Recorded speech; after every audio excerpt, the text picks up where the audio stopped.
ज्योतिबा फुलेंच्या नावाली जी कर्जमाफी होती त्या लाभार्थी शेतकऱ्यांना या नव्या योजनेमध्ये फक्त 50,000 रुपयाचा लाभ तिथं सरकारने दिला होता। आमची मागणी होती ही अट काढण्यात यावी। सरसकट 2 लाखाचा लाभ सर्व शेतकऱ्यांना, म्हणजे ज्या शेतकऱ्यांनी 2019 मध्ये कर्जमाफीचा लाभ घेतला त्यांना पण आणि इतरही शेतकऱ्यांना द्यावा अशी आमची मागणी होती।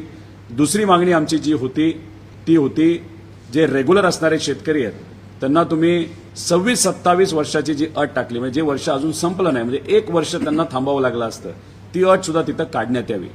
या दोन्ही अट काल काढल्या, पण जसं मी मगाशी सांगितलं की काही दिवसांपूर्वी देवेंद्र फडणवीस साहेब हे बोलत होते की या अटीमुळे कोणाचंही नुकसान होणार नाही। मग आम्ही आमचा संघर्ष मोठा केला, जास्त आक्रमक केला, शेतकऱ्यांना घेऊन आम्ही रस्त्यावर उतरलो आणि मग आपण बघितलं असेल हळूहळू कुठेतरी सरकारला सुद्धा कळालं की शेतकरी आता आक्रमक होत चाललेले आहे।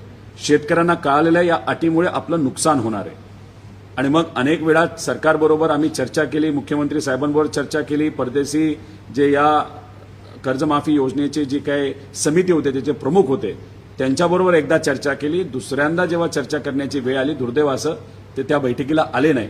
त्यामुळे ह्या सगळ्या संघर्षानंतर आणि अधिवेशनामध्ये अंतिम आठवडा प्रस्तावामध्ये आम्ही हे मुद्दे मांडल्यानंतर शेवटी सरकारला या अटी मागे घ्याव्या लागल्या। म्हणजे कुठं ना कुठंतरी शेतकऱ्यांची एकजूट जी झाली मागे घ्याव्या लागल्या, म्हणजे कुठं ना कुठंतरी शेतकऱ्यांची एकजूट जी झाली, जो संघर्ष आम्ही सर्वांनी मिळून केला, अनेक आमदारांनी जो मुद्दा अधिवेशनामध्ये मांडला, या सगळ्या ज्या काही मागण्या होत्या त्या सरकारला मान्य करत तिथं या अटी काढण्यात आल्या। त्यामुळे मला असं वाटतं की नक्कीच शेतकऱ्यांचा फायदा आणि ते सुद्धा 40 लाख शेतकऱ्यांचा फायदा याच्यामुळे होणार आहे। मी मनापासून सरकारचे आभार व्यक्त करतो। संघर्ष करावा लागला, बराच काळ याच्यामध्ये गेला, पण तरी सुद्धा सरकारचे आभार आणि मुख्यमंत्री साहेबांचे आभार। म्हणजे जनतेच्या हितासाठी आपण जर संघर्ष केला आणि जनता आपल्याबरोबर उभं राहिली तर यश कसं असतं हे आपल्या सर्वांना आत्ता बघता येतं। अनेक आमदार, अनेक नेते, अनेक खासदार प्रामाणिकपणे रस्त्यावरची लढाई लढत राहिलो त्याला 100% यश येतं। हे कुठेतरी या कर्जमाफी योजनेसाठी जो लढा आम्ही उभा केला होता या कर्जमाफी त्या ठिकाणी कुठेतरी बघायला मिळतं। सुरुवातीला आंदोलन केलं तर काही लोकांना असं वाटलं की कुठेतरी आंदोलन अडचणीत गेलं, सरकारकडनं प्रतिसाद तिथे मिळाला नाही कारण आमची बैठक नाही झाली, पण तो संघर्ष तिथं न थांबवता तो आम्ही पुढे घेऊन गेलो आणि मग छत्रपती संभाजीनगरमध्ये तो संघर्ष अजून आक्रमक केल्यानंतर सरकारला हा निर्णय त्या ठिकाणी घेता आला। आता याच्यात महत्त्वाचं काय की आम्ही कर्जमाफीचे मुद्दे घेऊन तिथे लढत होतोच, पण त्याच्याचबरोबर इतरही आमच्या काही मागण्या होत्या त्या दुर्दैवाने सरकारकडनं अजूनपर्यंत मान्य नाही झाल्या। एक तर ज्या पीक विमा योजना आहेत त्याच्यामध्ये 4 ट्रिगर काढण्यात आले, ते परत आणण्यात यावे अशी आमची मागणी। त्याच्यासाठी आम्ही लढा असाच कायम तिथं पुढे ठेवणार आहोत। त्याच्याबरोबर बीड जिल्ह्यामध्ये 2020चे 800 कोटी रुपये तिथे असणाऱ्या लाखो शेतकऱ्यांना जे अजूनपर्यंत मिळालेले नाहीत त्याच्यासाठी सुद्धा येत्या काळामध्ये आम्ही एक मोठं आंदोलन हे उभं करणार आहोत। त्याचबरोबर फडणवीस साहेब मुख्यमंत्री असताना 2017मध्ये बोंडअळीमुळे झालेल्या नुकसानाचे पैसे अजूनपर्यंत देण्यात आलेले नाही जाहीर करून सुद्धा, त्यामुळे त्यासाठी सुद्धा येत्या काळामध्ये शेतकऱ्यांच्या वतीने आम्ही संघर्ष करणार आहात। त्याचबरोबर राज्यभरात मनरेगाचे कामाचे हजारो कोटी रुपये थकीत आहेत, त्यासाठी येत्या काळामध्ये आम्हाला आंदोलन करावं लागेल। त्याच्याचबरोबर राज्यातील अनेक शेतकऱ्यांना दिवसा वीज मिळत नाही आणि जी काही वीज मिळते ती तिथे जास्त तास मिळत नाही, त्यासाठी सुद्धा येत्या काळामध्ये आम्हाला संघर्ष हा करावा लागेल। हा शेतकऱ्यांच्या बाबतीतला संघर्ष। त्याच्याचबरोबर ही कर्जमाफी योजना या महिना अखेरपर्यंत लागू झाली पाहिजे अशी आमच्या सगळ्यांची मागणी आहे। पण आम्हाला जे कळलेलं आहे की सरकारकडनं आयकर विभागाला काय माहिती मागण्यात आलेली आहे। आता ही माहिती मागण्यात आल्यामुळे अजून विलंब होऊ शकतो, कारण का आपल्या सर्वांना माहिती आहे की लाडक्या बहीण योजनेमध्ये सुद्धा अशा काही विषय जेव्हा आला होता आयकर विभागाकडनं माहिती देण्यासाठी 4 महिने लावले होते। त्यामुळे जर आपल्याला इन्कम टॅक्स डिपार्टमेंट अजून 4 महिने लावणार असेल तर हे आम्हाला चालणार नाही। शेतकऱ्यांच्या वतीने त्या विषयासाठी सुद्धा मग येत्या काळामध्ये आपल्याला लढा हा लढावा लागेल। त्यामुळे आज तुमच्या माध्यमातून इथे आम्हाला एवढंच सांगायचं होतं की जो संघर्ष आम्ही केला आणि तो संघर्ष करत असताना अनेक लोकांनी सांगितलं की सोन्याचा चमचा घेऊन हा माणूस काय उपोषण करतोय, आमच्या बऱ्याच टीका झाल्या, नोटंकी करतोय, पण मला असं वाटतं की लोकांच्या हितासाठी जर हे लोक कुठल्याही संघर्षाला कुठल्याही आंदोलनात नोटंकी म्हणत असतील तर मग अशी नोटंकी करायला काय हरकत आहे जेणेकरून सामान्य लोकांना त्यातून फायदा होत असेल. त्यामुळे हे काही आमच्या संघर्षाला बोलले तरी हा संघर्ष हा लढा विविध लेवलला आम्ही त्या ठिकाणी लढतच राहणार आहोत. हे झालं शेतकऱ्यांच्या बाबतीत. त्याच्याचबरोबर युवांच्या बाबतीतला एक महत्त्वाचा MPSC विद्यार्थ्यांचा जो प्रश्न जो मोठा आहे त्या बाबतीत सुद्धा येत्या काळामध्ये काही दिवसांमध्ये विद्यार्थ्यांनी सांगितलं त्या दिवशी आम्ही एक फार मोठं आंदोलन पुणे शहरामध्ये तिथं करणार आहोत. त्यामुळे MPSC विद्यार्थ्यांची जी मागणी आहे ऑफलाईन पद्धतीने परीक्षा घेण्याची ती सरकारने कायम ठेवावी आणि ऑनलाईन परीक्षेची जी काही नवीन घाट घातला जातोय तो त्या ठिकाणी कॅन्सल करावा. या मागणीसाठी सुद्धा जर सरकारने या मागण्या मान्य नाही केल्या तर आम्ही येत्या काळामध्ये मोठं आंदोलन उभं करू. धन्यवाद. दादा, तुम्ही सरसकट कर्जमाफीसाठी आंदोलन केलं किंवा आंदोलन उपोषण केलं होतं. संकटमोचक गिरीश महाजन यांनी वचन पण तुम्हाला दिलं होतं. मग मी आश्वासनपूर्ती म्हणायची का? हे बघा, आश्वासनपूर्ती असली तरी यासाठी संघर्ष खूप मोठा करावा लागला, भांडावं लागलं. तुम्हाला माहीत असेल सुरुवातीला मुख्यमंत्री साहेब स्वतः म्हणले होते की कुठल्याच अटी नाही आहेत, मग त्यांना मान्य करावं लागलं. आणि कालचं भाषण जर तुम्ही ऐकलं असेल त्यात त्यांनी मान्य केलं की ही अट काढल्यामुळे 5-6 हजार कोटीचं सरकारवर भुर्दंड पडणार आहे. मग आधी तुम्ही नाकारत का होता? मग आता तुम्हाला का स्वीकारावं लागलं? कारण का संघर्ष मोठा झाला. आम्ही आंदोलन केलं, लोकांनी पाठिंबा दिला. पण हा 5,000 कोटीचा विषय नाही आहे. 35,000 कोटीची कर्जमाफी जाहीर झाली. या अटी असत्या तर फक्त 12 ते 13 हजार कोटी रुपयाची कर्जमाफी ही शेतकऱ्याला मिळाली असती. पण हे आंदोलन आपण केल्यामुळे, या अटी काढल्यामुळे तिथं सरकारला अतिरिक्त 12 ते 13 हजार कोटी रुपये द्यावे लागणार आहेत. 5,000 कोटी मुख्यमंत्री साहेब बोलले असले तरी तो तिथं विषय राहणार नाही. पूर्णपणे 35,000 कोटी रुपये हे शेतकऱ्यांना तिथं मदत करावीच लागेल. त्यामुळे जो विषय 12-13 हजार कोटीमध्ये संपू शकला असता तो आमच्या संघर्षामुळे शेतकऱ्याला 35,000 कोटी या विषयाच्या माध्यमातून त्या ठिकाणी मिळणार आहे.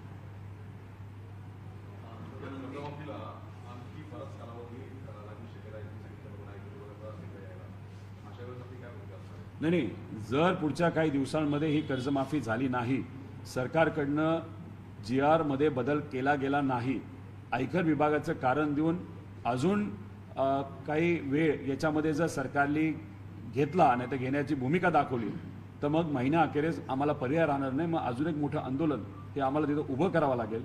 त्यामुळे सरकारला विनंती आहे, आयकर विभागाला आम्ही माहिती मागितली आहे, आयकर विभागाकडनं माहिती येणार आहे म्हणून तुम्ही थांबाल तर हे शेतकऱ्यांवर अन्यायकारक होणार आहे. कारण का ही कर्जमाफी झाली नाही तोपर्यंत नवीन कर्ज शेतकऱ्याला मिळणार नाही. त्यामुळे आता पेरणी मोठ्या प्रमाणात सुरू झाली आहे. त्यामुळे क्रॉप लोनसाठी शेतकऱ्यांना आता लोन मिळणं फार महत्त्वाचं आहे. त्यामुळे उगाच वेळ न घालवता या महिन्याअखेरीस शेतकऱ्यांच्या खात्यावर नाही तर बँकेच्या खात्यावर हे पैसे जाऊन शेतकऱ्यांचं खातं हे रेग्युलर होऊन त्यांना नवीन कर्ज मिळणं हे फार महत्त्वाचं आहे. आणि तसं नाही झालं तर मग आम्हाला परत एकदा पर्याय राहणार नाही, आम्हाला रस्त्यावरची लढाई तिथं लढावी लागेल. आणि ह्याच्यातच काही असे शेतकरी आहेत की जे 19 मध्ये सुद्धा बसले नाहीत, 17 मध्ये सुद्धा बसले नाहीत, तर ते आधीपासून त्यांचं कर्ज हे थकीत आहे. अशा शेतकऱ्यांना सुद्धा याच्यामध्ये घ्यावं अशी मागणी सरकारला आम्ही केलेली आहे. त्यासाठी सुद्धा त्या बाबतीतला पाठपुरावा आम्ही सर्वजण करू.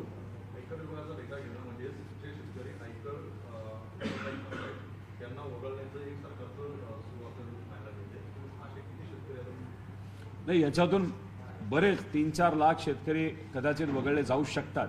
आयकर विभागाकडनं जी माहिती मागितली गेली आहे त्याच्यामुळे 2 गोष्टी होणार आहेत. एक तर विलंब होणार आहे, आयकर विभाग लगेच काय माहिती देईल असं आम्हाला वाटत नाही.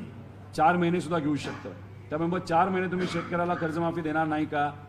त्यामुळे आयकर विभागाकडे तुम्ही मागितलेल्या माहितीनुसार जर 3-4 लाख शेतकऱ्यांवर अन्याय होत असेल तोही आपण तिथं होऊन देणार नाही. आणि वेळेचा विलंब सुद्धा जर होत असेल तेही आम्ही होऊन देणार नाही. त्यामुळे महिना अखेरीसपर्यंत शेतकऱ्यांच्या खात्यामध्ये पैसे जाणं हे फार महत्त्वाचं आहे, बँकेच्या खात्यामध्ये. आणि तसं जर नाही झालं तर आम्हाला पर्याय राहणार नाही. मग ऑगस्टच्या पहिल्या आठवड्यामध्ये आम्ही विदर्भमध्ये एक फार मोठं आंदोलन शेतकऱ्यांच्या बाजूने तिथं घेऊ. त्यामुळे परत एकदा आम्ही सरकारला विनंती करतो की वेळ न घालवता लवकरात लवकर तुम्ही जे काय काल मान्य केले ते लागू करा. आयकर विभागाकडे जाऊन ही माहिती ती माहिती घेऊन वेळ घालू नका आणि शेतकऱ्याला नवीन कर्ज देण्यासाठी त्या ठिकाणी तुम्ही पुढाकार घ्या.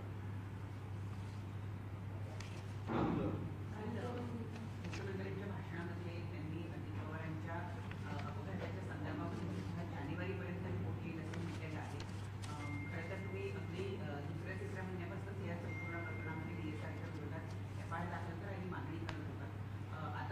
थेट जानेवारी किंवा तोपर्यंतचा कालावधी लागेल असं मुख्यमंत्र्यांनी जाहीर केलं. यावर आपली काय? एक तर तुम्ही मुख्यमंत्री साहेबांचं जे काही उत्तर होतं त्या उत्तरामध्ये ऐकलं असेल की कुठलाही AIBचा रिपोर्ट मिळण्यासाठी 3 ते 4 वर्ष विलंब होतो.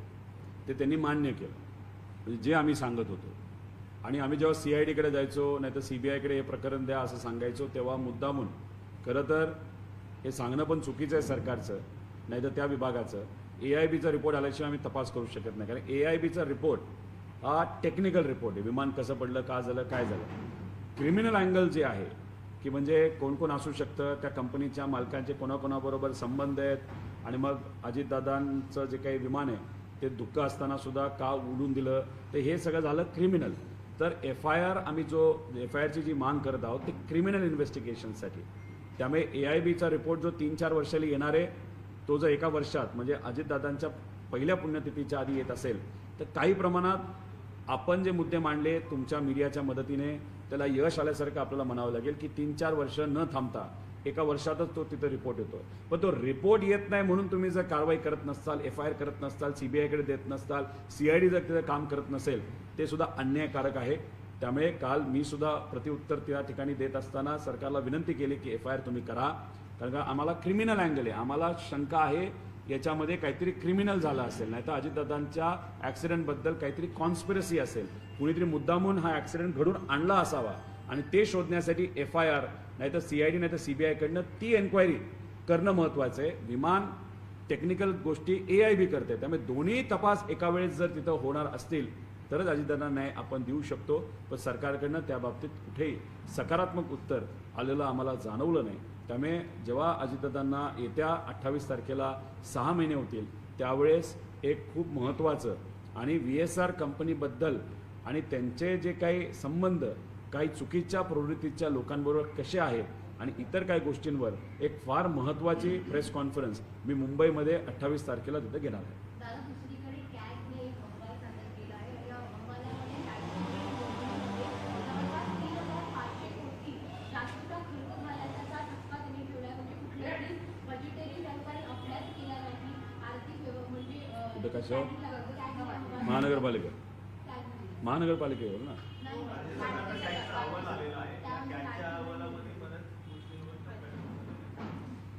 काय झालंय की आत्ता विविध विभागाच्या जर तुम्ही टेंडर प्रक्रियेचा अभ्यास केला त्याच्यामध्ये बऱ्याच ठिकाणी काही लोकांना फेवर करण्यासाठी तिथं कंडिशन्स टाकल्या जातात आणि त्यामुळे ठराविकच लोक त्या कॉन्ट्रॅक्टमध्ये नाही तर त्या टेंडरमध्ये पार्टिसिपेट करू शकतात. अशा बऱ्याच ठिकाणी अशा काही घटना घडल्यात की कुणी जर टेंडर भरलं तर त्या लोकांना तिथं सांगण्यात येतं की तू टेंडर काढून टाक.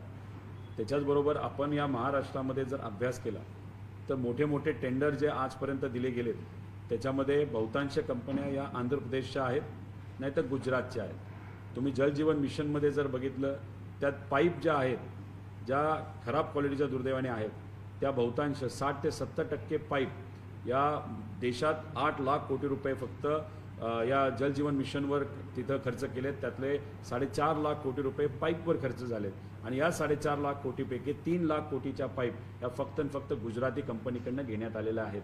त्यामुळे हे जे काही कॅगली ठपका टाकलेला आहे एक तर प्रक्रियेवर, प्रोसिजरवर आणि काही फेवर काही लोकांना केलेत त्याच्यावर आहे. पण 3,000 कोटी हा जो काही आकडा काढलेला आहे तो फक्त ठराविक टेंडरमधला काढलेला आहे. कॅग 100% ऑडिट करत नाही. कॅग ऑडिट करत असताना ठराविक केसेस टेस्ट म्हणून ते घेतात आणि त्याच्यात ते ऑडिट करतात. जर त्या टेस्ट केसेसमध्ये 3,000 कोटीचा आकडा असेल आणि तुम्ही ओव्हरऑल जर केसेस घेतल्या तर हा आकडा 1 लाख कोटीपेक्षा जास्त जाऊ शकतो. हे खरंच महाराष्ट्रासाठी दुर्दैवी आहे. इन्फ्रास्ट्रक्चरच्या नावावर आज आपण राजकारण या महाराष्ट्रामध्ये सत्ताधारी तिथं करतात, पण या इन्फ्रास्ट्रक्चरच्या नावाखाली जो भ्रष्टाचार दुर्दैवाने त्या ठिकाणी होतोय आणि सामान्य लोकांचा पैसा जो तिथं तिजोरीमध्ये आहे त्याचा खऱ्या अर्थाने आज फक्त स्वार्थापोटी आणि भ्रष्टाचारापोटी त्याचा चिखल होताना आपण सगळ्यांनी तिथं बघितलेला आहे. दादा, केंद्रामध्ये केंद्रीय मंत्रिमंडळाच्या विस्ताराच्या चर्चा किंवा तसं बोललं जातं. तुमच्या पक्षामार्फत पण काही इंडियनच्या समावेशाची काही शक्यता आहे का? आणि राज्यामध्ये पण काही करेक्ट कार्यक्रमाची तयारी होते असं तुम्हाला वाटतंय का? कुठलाच करेक्ट कार्यक्रम तिथं होणार नाही.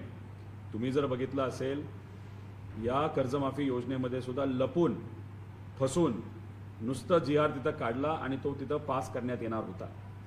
आम्ही संघर्ष केला, आम्ही रस्त्यावर उतरलो. त्यामुळे सरकारचा करेक्ट कार्यक्रम हा शेतकऱ्यांनी तिथं केला आणि जे काही सरकार काही गोष्टी लपवत होतं, फसवत होतं, ते आम्ही शेतकऱ्याला फसवून दिलं नाही. म्हणजे शेतकऱ्याला जे फसवण्याचं काम या सरकारकडनं होणार होतं, आम्ही ते थांबवलं. त्यामुळे करेक्ट कार्यक्रम याच्यापुढे जर करायचा असेल तर आम्हीच या सरकारचा विविध विषयांवर तिथं करणार आहे.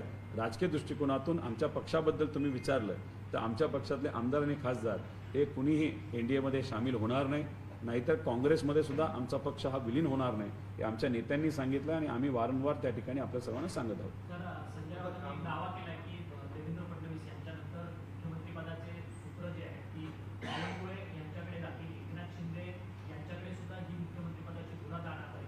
महाराष्ट्राचा जो जी सांभाळणार आहे अशा व्यक्तीकडे ही खरं तर धुरा जी आहे ती गेली पाहिजे, अशा पद्धतीचं मत जे आहे ते संजय राऊत यांचं आहे. संजय राऊत साहेबांना सांगायचं असावं की समजा वरिष्ठ भाजपच्या देशातल्या प्रमुख मोठ्या नेत्यांनी जर ठरवलं की देवेंद्र फडणवीस साहेबांना केंद्रात आत्ताच्या सरकारमध्ये, कारण 29 नंतर त्यांचं सरकार येणारच नाही, आत्ताच्या सरकारमध्ये तिथं फायनान्स मिनिस्ट्री नाही तर कुठली तरी महत्त्वाचं पद तिथं दिलं म्हणजे अपग्रेड करून, तर मग महाराष्ट्रामध्ये बावनकुळे साहेबांना तिथं संधी दिली जात असेल तर मग त्यांनी कदाचित त्याचं अप्रत्यक्षपणे स्वागत केलं असावं. बावनकुळे साहेब चांगले नेते आहेत, पण फक्त बावनकुळे साहेबच रेसमध्ये आहेत असं समजून चालणार नाही. एक भाजपचेच खासदार आहेत, त्यांचीसुद्धा चर्चा आहे, आपल्या सगळ्यांना माहिती आहे. त्याच्याचबरोबर भाजपचे एक मंत्री आहेत जे एक लहान खात्याचे मंत्री आहेत आज, त्यांनासुद्धा कदाचित मोठी जबाबदारी महाराष्ट्रामध्ये येत्या काळामध्ये मुख्यमंत्रीपदाची सुद्धा मिळू शकते जर देवेंद्र फडणवीस साहेबांना तिथं केंद्रात पाठवण्यात आलं. पण दुसऱ्या बाजूला एकनाथ शिंदे साहेबांना सुद्धा कमी समजून चालणार नाही. एकनाथ शिंदे साहेबांनी स्वतःची ताकद खूप वाढवलेली आहे. महाराष्ट्रामध्ये सुद्धा आणि दिल्लीत सुद्धा जे नेते आहेत, भाजपचे प्रमुख नेते, हे त्यांना बळ देताना आपण सगळेजण बघू शकतो. त्यामुळे महाराष्ट्रामध्ये एकनाथ शिंदे साहेब विरुद्ध भाजपचे काही प्रमुख नेते, ज्याच्यात देवेंद्र फडणवीस साहेबांचं नाव घेतलं जातं, याच्यामध्ये एक वेगळा सुप्त संघर्ष हा तिथं त्या ठिकाणी आपल्या सगळ्यांना बघायला मिळतो. पण हे जो काही संघर्ष चालला आहे तो सत्तेच्या जोरावर आहे, पैशाच्या जोरावर आहे आणि ताकदीच्या जोरावर आहे आणि गुंडाशाहीच्या जोरावर आहे. त्यामुळे हे जे काय तमाशा आज सुरू आहे तो फक्त 29 पर्यंत तमाशा तिथं बघायला मिळेल. हा संघर्ष 29 पर्यंत तिथं बघायला मिळेल आणि 29 नंतर न केंद्रात न राज्यात भाजप नाही तर महायुतीचे सरकार येणार. त्यानंतर सरकार हे आमच्या विचाराचीच येईल. त्यामुळे जे काय होईल तमाशा हा 29 पर्यंतच आपण सगळेजण बघत राहू. मोर्शीची जी घटना घडली त्यामध्ये त्या बिल्डिंगमध्ये फक्त खालच्या बाजूला परवानगी होती, वरते सगळे अनधिकृत बांधले होते. नाही, याच्याबद्दल आम्ही सुद्धा भूमिका मांडणार आहोत. एक तर कॉन्ट्रॅक्टर हा जबाबदार आहे. जे आम्हाला कळालं आहे की 20 मीटरपर्यंतच ती हाईट ठेवायची होती त्या कचरा डेपोची, पण या कॉन्ट्रॅक्टरने 30 मीटरपेक्षा जास्त तिथं कचरा भरला आणि त्याच्याचबरोबर ही बिल्डिंग बांधण्याच्या बाबतीत सुद्धा ज्या परमिशन होत्या त्याच्यापेक्षा पुढे जाऊन काही गोष्टी तिथं बांधण्यात आल्या होत्या. हा कॉन्ट्रॅक्टर कोण आहे, कोणाचा माणूस आहे, त्या कचऱ्याच्या प्रकल्पामध्ये सुद्धा केवढा मोठ्या प्रमाणात भ्रष्टाचार झाला, जे काही नॉर्म्स असतात, परवानग्या असतात, त्याला त्याच्यामध्ये डावलण्यात आलं होतं. आणि मग ह्याच्यामध्ये कोण अधिकारी जबाबदार आहे, कोण नेता जबाबदार आहे, हे सगळं आम्ही पुढच्या काही दिवसांमध्ये काढणार आहोत. पण दुर्दैव असं तुम्हाला माहीत असेल की काही महिन्यांपूर्वी पिंपरी चिंचवडमध्ये एक वसाहत अशी होती ज्याच्यात गरिबाची घरं होती, गरिबाच्या छोट्या छोट्या कंपन्या होत्या, फॅक्टऱ्या होत्या. ते साफ करण्यासाठी एका रात्रीत तिथं 50पेक्षा जास्त JCB नाही तर मोठ्या मशीन पोकलान आणले होते. मग गरिबावर अन्याय करण्यासाठी, ती जमीन हडपण्यासाठी, त्यातून आर्थिक फायदा करण्यासाठी एका रात्रीत तुम्ही 50 मशीन जर टाकत असाल आणि दुसऱ्या बाजूला 8 लोक त्या कचऱ्याच्या खाली अडकलेले असताना सुद्धा तुम्ही 4-5 मशीनच तिथे लावत असाल, तर याच्यावरनं जाणून येतं की तिथे त्या कर्मचाऱ्यांना वाचवण्याचा प्रयत्न करत असताना मुद्दामून विलंब केला जातोय, ताकद लावली जात नाही. यात प्रशासन जबाबदार आहे, एक नेता जबाबदार आहे. त्यामुळे हा जो दुजाभाव केला जातो, ज्या अटी त्याच्यामध्ये टाकल्या गेल्या आहेत, त्यामुळे कुठल्याही शेतकऱ्यावर अन्याय होणार नाही. पण काल उत्तर देत असताना आम्ही ज्या मागण्या केल्या होत्या, ज्याच्यामध्ये सर्वात महत्त्वाची मागणी म्हणजे 2019 मध्ये ज्या शेतकऱ्यांनी लाभ घेतलेला आहे त्यावेळेसच्या कर्जमाफीचा, महात्मा ज्योतिबा फुलेंच्या नावाली जी कर्जमाफी होती, त्या लाभार्थी शेतकऱ्यांना या नव्या योजनेमध्ये फक्त 50,000 रुपयाचा लाभ तिथं सरकारने दिला होता. आमचं मागणी होती ही अट काढण्यात यावी. सरसकट 2 लाखाचा लाभ सर्व शेतकऱ्यांना, म्हणजे ज्या शेतकऱ्यांनी 2019 मध्ये कर्जमाफीचा लाभ घेतला त्यांना पण आणि इतरही शेतकऱ्यांना द्यावा अशी आमची मागणी होती. दुसरी मागणी आमची जी होती ती होती जे रेग्युलर असणारे शेतकरी आहेत त्यांना तुम्ही 26-27 वर्षाची जी अट टाकली, म्हणजे जे वर्ष अजून संपलं नाही, म्हणजे 1 वर्ष त्यांना थांबावं लागलं असतं, ती अट सुद्धा तिथं काढण्यात यावी. या दोन्ही अट काल काढल्या. पण जसं मी मगाशी सांगितलं की काही दिवसांपूर्वी देवेंद्र फडणवीस साहेब हे बोलत होते की या अटीमुळे कोणाचंही नुकसान होणार नाही. मग आम्ही आमचा संघर्ष मोठा केला, जास्त आक्रमक केला, शेतकऱ्यांना घेऊन आम्ही रस्त्यावर उतरलो आणि मग आपण बघितलं असेल हळूहळू कुठेतरी सरकारला सुद्धा कळालं की शेतकरी आता आक्रमक होत चाललेले आहे. शेतकऱ्यांना कळालेलं आहे या अटीमुळे आपलं नुकसान होणार आहे. आणि मग अनेक वेळा सरकारबरोबर आम्ही चर्चा केली, मुख्यमंत्री साहेबांबरोबर चर्चा केली, परदेशी जे या कर्जमाफी योजनेचे जे काही समिती होते त्याचे प्रमुख होते त्यांच्याबरोबर एकदा चर्चा केली. दुसऱ्यांदा जेव्हा चर्चा करण्याची वेळ आली दुर्दैवाचं ते त्या बैठकीला आले नाही. त्यामुळे ह्या सगळ्या संघर्षानंतर आणि अधिवेशनामध्ये अंतिम आठवडा प्रस्तावामध्ये आम्ही हे मुद्दे मांडल्यानंतर शेवटी सरकारला या अटी मागे घ्याव्या लागल्या.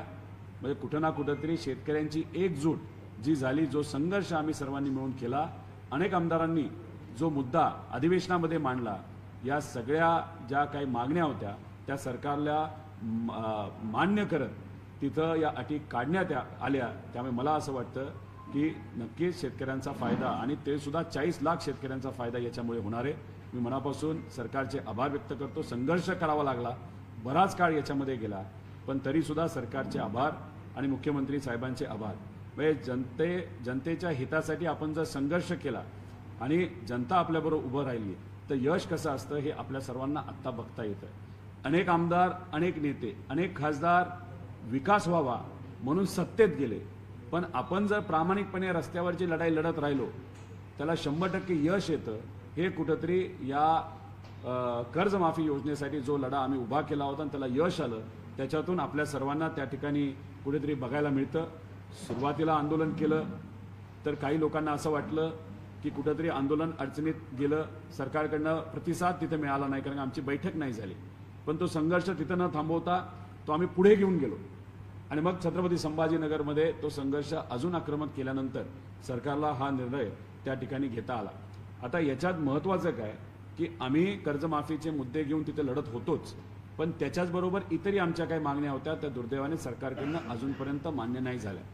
एक तर ज्या पीक विमा योजना आहेत त्याच्यामध्ये 4 ट्रिगर काढण्यात आले, ते परत आणण्यात यावे अशी आमची मागणी. त्याच्यासाठी आम्ही लढा असाच कायम तिथं पुढे ठेवणार आहोत.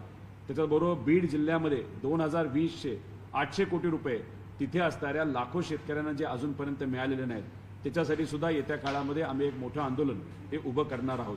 त्याचबरोबर फडणवीस साहेब मुख्यमंत्री शकतात, त्यामुळे मग याचा सुद्धा अभ्यास झाला पाहिजे. फक्त भेसळीचं दूध येत होतं हे शोधणं एक झालं, पण भेसळीचं दूध घेत कोण होतं? कारण का जर शेतकऱ्याचं दूध हे 35 रुपयाला होतं तर भेसळ केलेलं केमिकल दूध हे 20 रुपयालाच मिळत होतं. मग कुठं ना कुठंतरी त्याच्यामध्ये त्या कंपनीचा सुद्धा फायदा होता आणि मग त्याच्यात शेतकऱ्याचं नुकसान झालं कारण 25% दूध खोटं केमिकलचं येत होतं. त्यामुळे शेतकऱ्याला दूध जास्त आल्यामुळे कमी भाव मिळत होता, त्यामुळे शेतकऱ्याचं नुकसान होत होतं. आणि दुसरं ग्राहकाचं आरोग्याचं आजपर्यंत इतकं मोठं नुकसान झालेलं आहे, ते सुद्धा कुठे ना कुठेतरी आता आरोग्याचं नुकसान भरून काढता येणार नाही. पण ज्या कंपनीने या अशा ग्राहकांवर अन्याय केला आहे, कॅन्सर येण्याचं सुद्धा कदाचित येत्या काळामध्ये आपल्याला भीती वाटू शकते. त्यामुळे या कंपन्यांना सोडून चालणार नाही. त्यामुळे ज्या ज्या कंपनीने हे दूध घेतलं त्याचा नक्कीच अभ्यास झाला पाहिजे असं आम्हा सगळ्यांना त्या ठिकाणी वाटतं. दादा, काल विधानसभेमध्ये भास्कर जाधव आणि उरणचे आमदार महेश बाजी आहेत त्यांच्यामध्ये दुर्दैवी पाहायला मिळाली. विशेषतः व्यक्तिगत शेरेबाजी आणि टीका टिप्पणी पाहायला मिळाली. हे बातली हे डबरेल अशा प्रकारची टीका करताना आणि तुमच्यावर ती पण सांगलीचे काही आमदार वैयक्तिक टीका करत होते. काय आहे की आमच्यावर टीका केल्याशिवाय दुर्दैवाने बातम्याच होत नाहीत अशी आजची परिस्थिती आहे.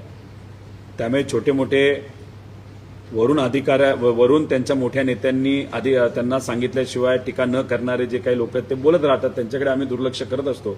पण अधिवेशनामध्ये नाही तर कुठेही राजकारणात खालच्या लेवलला जाऊन टीका करणं हे महाराष्ट्राच्या परंपरेला शोभणारं नाही. त्यामुळे सगळ्यांनीच, सत्ताधाऱ्यांनी सुद्धा आणि विरोधकांनी सुद्धा बोलत असताना कुठंतरी एक पथ्य पाळलं पाहिजे की आपण काय लेवलला जायचं आणि काय लेवलला नाही जायचं. म्हणजे हे सगळ्यांनाच लागू होतं, मोठ्या नेत्यांना सुद्धा आणि लहान कार्यकर्त्यांना सुद्धा. मित्रांनो, अखेर एक सकारात्मक निर्णय झालेला आहे. प्रत्येकाचं योगदान आहे आणि एक लोकप्रतिनिधी म्हणून रोहित पवार यांचं निश्चितच मोठं योगदान आहे आणि निश्चितच त्यांना फायदा होईल. शेतकऱ्यांचे असतील किंवा अनेक प्रश्न ते उपस्थित करत आहेत आणि राज्यामध्ये एक अशी परिस्थिती निर्माण झालेली असताना की राज्याला विरोधी पक्ष आहे की नाही आणि विरोधी पक्ष नसेल तर जनतेचा आवाज कोण बनेल, लोकांचा आवाज कोण बनेल, शेतकऱ्यांचा आवाज कोण बनेल.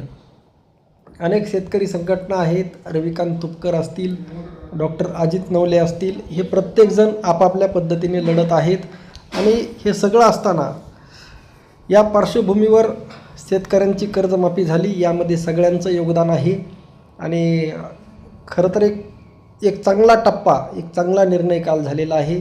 मागण्या अजूनही असतातच, परंतु तुर्तास तरी एक समाधानकारक निर्णय झालेला आहे. आता फक्त त्याची तात्काळ अंमलबजावणी होणं गरजेचं आहे. आपलं मत नक्की कळवा. रामकृष्ण हरी. जय जगद्गुरू, जय शिवराय, जय भीम.